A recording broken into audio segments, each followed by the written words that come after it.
Hello, everyone. I'm Audrey Decker, Defense One's Air and Space reporter. Welcome to the start of our annual State of Defense series. I'm excited to kick off this year with General Chance Saltzman, Chief of Space Operations. General Saltzman, thank you for joining us. Thank you. It's been a busy few weeks for you guys. The department recently announced a plan to re-optimize the Air Force and Space Force for great power competition. I want to dig into what that means for the Space Force, but let's start off with the budget. The Pentagon just sent its 2025 proposal to Congress and is still waiting for Congress to pass a budget for 2024. The Space Force's budget has typically grown from year to year, but this year it's slated to decrease a little bit by 2%. Could you walk me through the budget and explain why there's a reduction in the top line? Well, I've been doing this long enough to know that it's really hard to find a smoking gun that says this is why the budget dropped or this is why the budget increased. The two previous years before, as you mentioned, the Space Force budget increased, but there were a number of factors that came with that, even from the aggregation of some capabilities from other services, Space Development Agency coming into the Space Force, a number of additions that came into the Space Force. So not necessarily growth, but some aggregation. In FY25, where there seems to be a decrease, there's a lot of factors that go into what would cause a top-line decrease.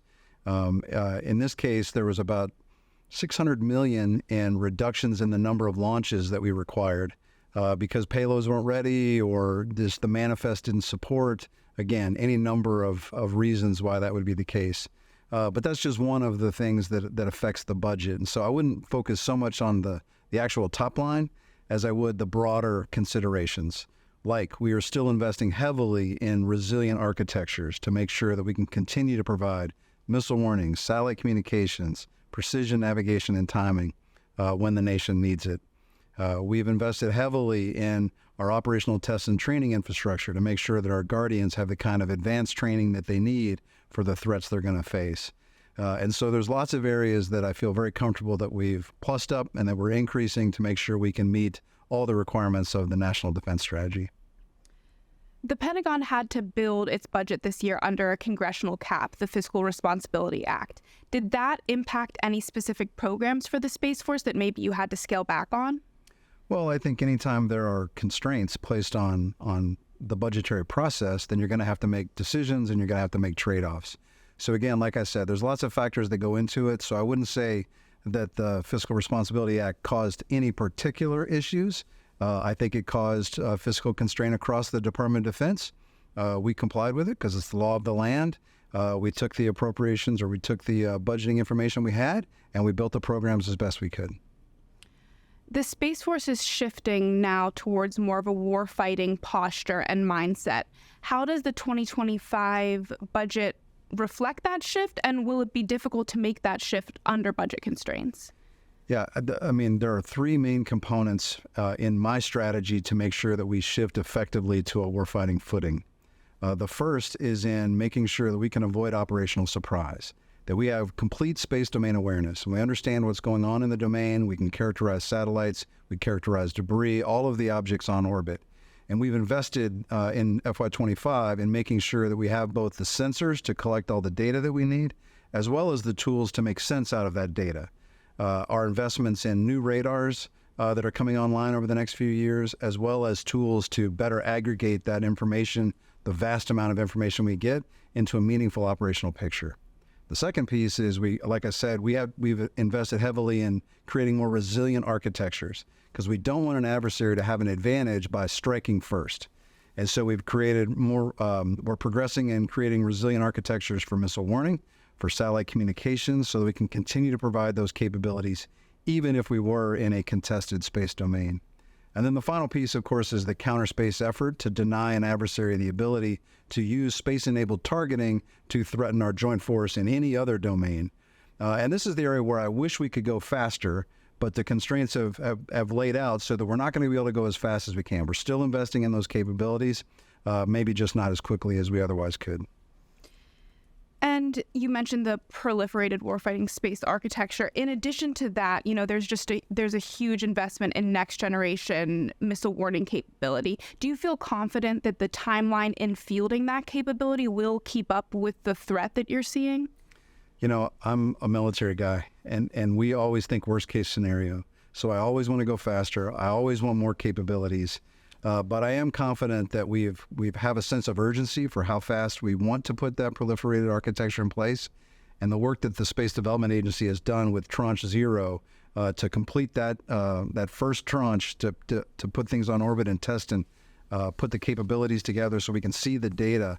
It's been remarkable. They were able to go from order to orbit in about 27 months.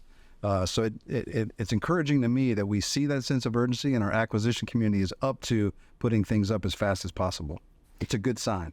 And while, we're talking about Tranche 0, could you talk about maybe the lessons learned so far with having Tranche 0 in orbit, and then also what Tranche 1 will start to deliver for warfighters? Yeah, I think we're seeing that we can go fast when we want to go fast.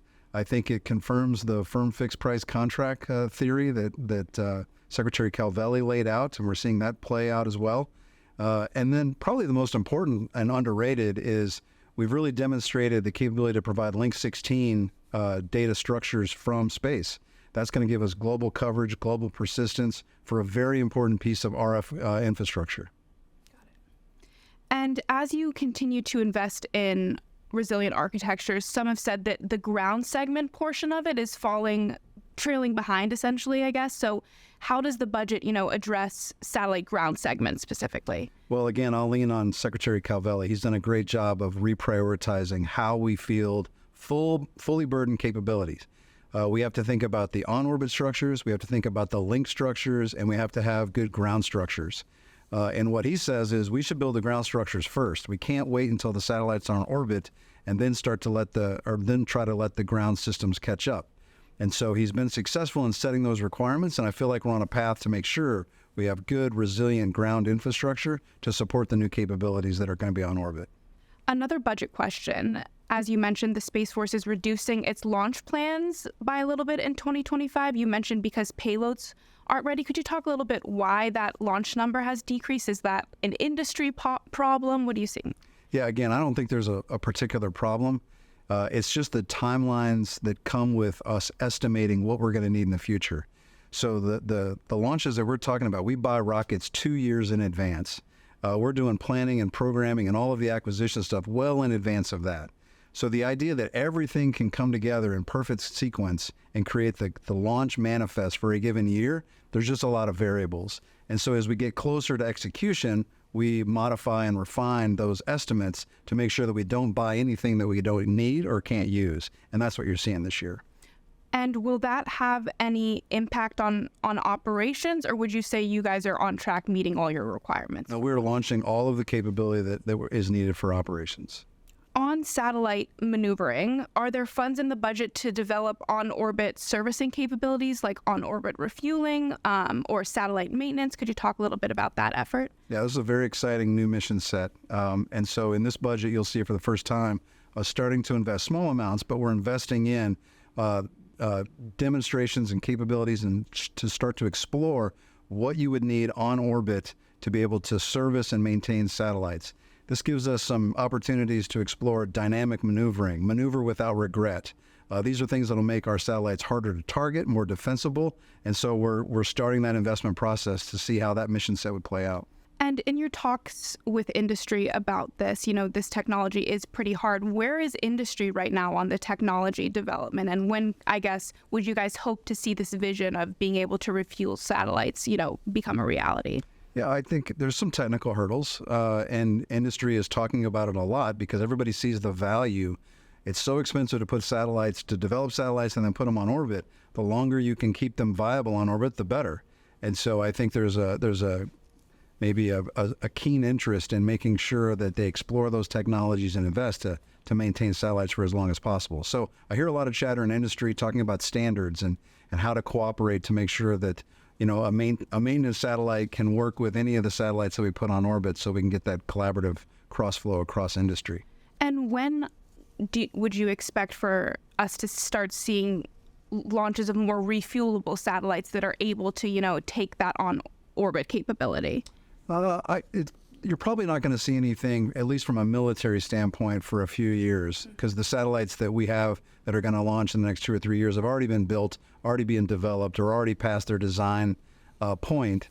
And so you've got to wait for the next design cycle to really start to add those capabilities in. So you're still 3 or 4 or 5 years out from seeing military taking advantage of those capabilities. Let's shift gears a little bit and talk about the Reoptimization plan. In February, the department announced a slew of changes. So what does this mean for the Space Force, and what does it mean for the average Guardian? Well, it's a comprehensive look at how we get ready to make sure that we can meet the threats that we are likely and possibly going to face in the future. And when we think about capabilities development, for example, and we've just had some of those conversations, what's the next most resilient kind of constellation? How do you service satellites on orbit? Well, all of that is force design work.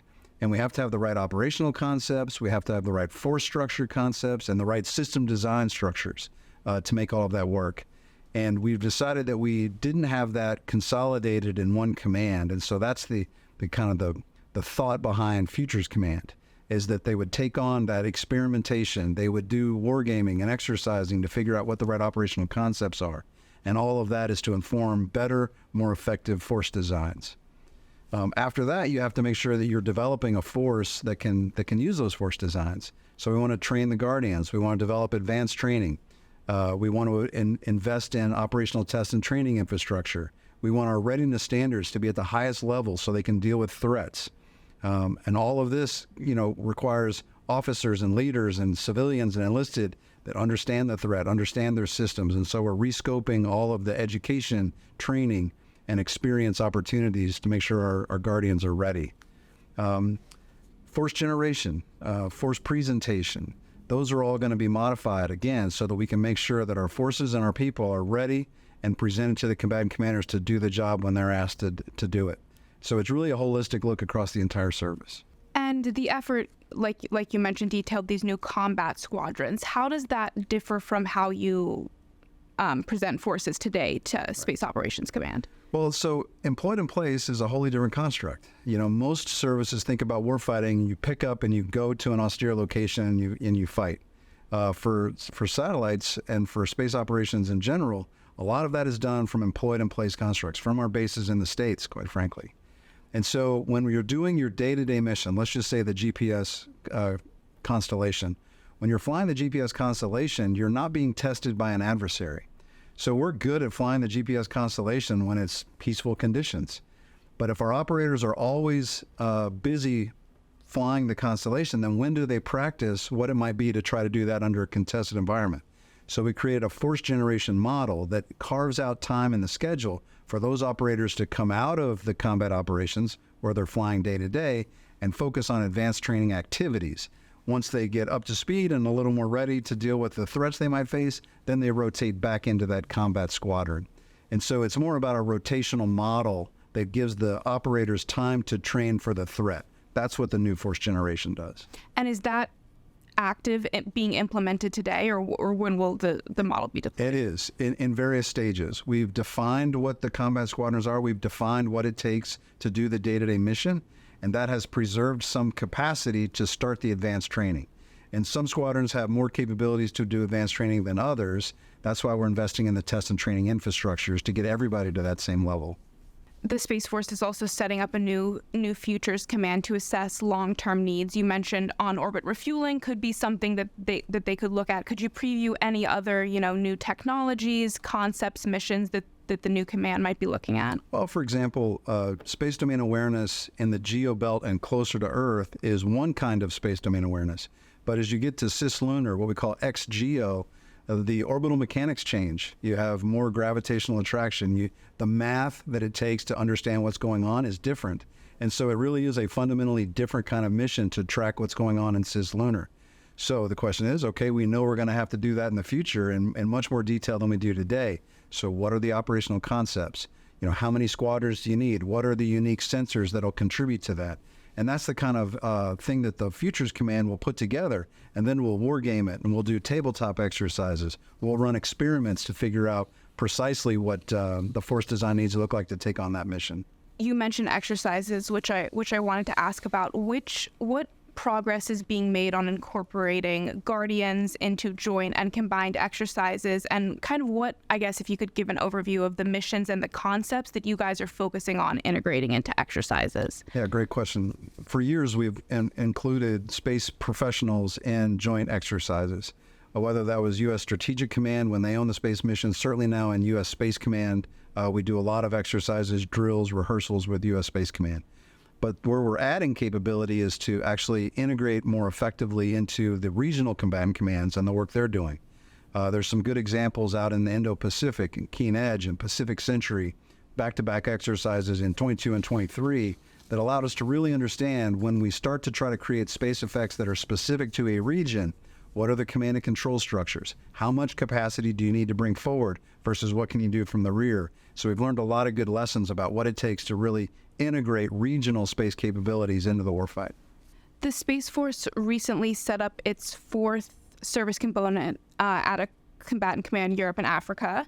I was wondering if you could detail, which command the Space Force is potentially eyeing next to set up in, and, eventually if you do want components at all of the combatant commands, do you have enough resources to do that, or kind of what is the outlook there? Yeah, well, we know we need to set them up in all the combatant commands. And it'll be a question of which goes first because of what we have currently. For instance, U.S. Special Operations Command. There are Guardians there now that are a part of the team, but they're not really developed enough to say they're a full component yet at U.S. Special Operations Command.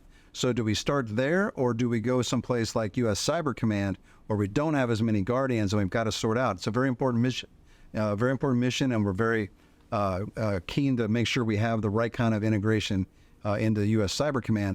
But like you just mentioned, I'm trying to balance. I don't want to set up a service component before we have the resources for them to really do their job effectively. So I would say our focus probably in 24 is going to be about taking the service components we have now and make sure they reach that fully operational capability. While we're doing that, we'll be doing some mission analysis to explore what the next best set of service components are to establish. And could you kind of detail, I guess, any of the lessons learned so far in the 4 that you've already set up?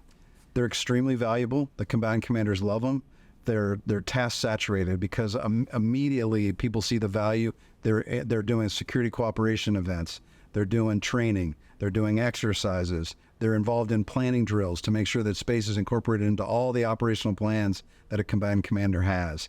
So the demand signal and the thirst for this kind of expertise is very high. And now we've just got to make sure we have the right people with the right training and experience to send out there to get them to the right level of operational capability. Let's shift gears a little bit and talk about current operations. Space-based sensors play a role in airstrikes. So what lessons is the Space Force drawing from the war in Yemen and U.S. allied missile strikes against the Houthis? Well, as you said, intelligence is fundamental to any effective air campaign, land campaign, sea campaign. And the Space Force, as a critical element to the Joint Force, is involved in all of those activities. I won't go into the specific kinds of information that we provide, but that's what comes from being an integrated part of the team. So the service components help make sure that the other components, land, air, sea, understand what space can provide so they can ask for the right kinds of information. And then our job is to make sure that we go find the right sensor, find the right agency, the right tasking authority to make sure that information flows smoothly. It flows on an operationally relevant timeline and gets to the right person at the right time to be used effectively. And in Europe, we're 2 years into Russia's war on Ukraine. Could you talk about, from a space perspective, some of the lessons so far learned there? Yeah, absolutely. Tons of lessons there. It started on day one when one of the first attacks we saw from the Russians was a cyber attack on the Viasat ground network. So they wanted to achieve a space effect, but they attacked the ground network. This is a reminder to us that when you are trying to protect a satellite capability, you not only have to protect the satellites, you have to protect the RF links that connect and the ground network. So that's definitely been a lesson learned. We saw that commercial augmentation can be helpful and support, especially when you need extra capacity or in a contested environment. So I think commercial augmentation is something that we saw as value. The proliferated nature of the Starlink constellation that was brought to bear has been much more resilient. And so it confirms our thinking that proliferated low Earth constellations can be more resilient in the face of a thinking adversary. But one of my favorite lessons is that just because you have all the right equipment doesn't mean you're going to be successful in a military campaign. The Russians had very capable hardware, very capable weapon systems. But I think what we saw was they didn't necessarily have all the operational concepts. They didn't necessarily have the logistics, the sustainment, the combined arm tactics. They didn't know how to work together. They didn't know how to do C2 at echelon the way that our forces are capable of. So it was a reminder to me that I can't just buy the best satellites. I have to also be able to train, give experience to our guardians so that they know how to operate in those contested environments when things aren't going as well as we want to. And on Russia, there was a lot of hubbub lately about the potential for Russia to want to put a nuclear weapon in space. How concerned about that are you? And, how does the U.S. enforce norms, rules if Russia does, in fact, put a capability like that in space? Well, I don't want to talk about the specifics of that threat. I just would refer you to the NSC on the fact that it was an anti-satellite capability. That's been confirmed. And it's really not surprising to me because I've seen Russia and the PRC invest heavily in operationalizing threats on orbit. I see a number of capabilities, whether it's grappler satellites that the PRC has, whether it's the kinetic, the nesting dolls that we saw that the Russians developed. These are capabilities they've demonstrated. And so there is no doubt there are weapons on orbit that are designed to take away U.S. space capabilities. That's why the Space Force is so focused on getting its optimized for that kind of contested domain. Give our operators the tactics, the training, the reps and sets, I like to say, to practice their tradecraft, because we know that our adversaries are going to have those kinds of capabilities and to deny us space. And on China, what would you assess is the strongest threat from them now? I've seen also reports that China is trying to build out its own proliferated architecture, a Starlink-like capability. So they also are proliferating. How concerned are you about that? Well, proliferation is a more resilient architecture. So, in any kind of great power competition, there's going to be give and take. There's going to be back and forth. We have to stay apprised of what they're trying to do, and we have to figure out how we're going to counter it. What's most concerning to me about the Chinese is they have built a number of different categories of weapons, and they are operationalizing them at a tremendously fast rate. We've got to keep pace with that. We've got to keep an eye on them. We've got to monitor what they're doing. We have to invest. We have to train. We have to make sure that we can counter those activities as they unfold.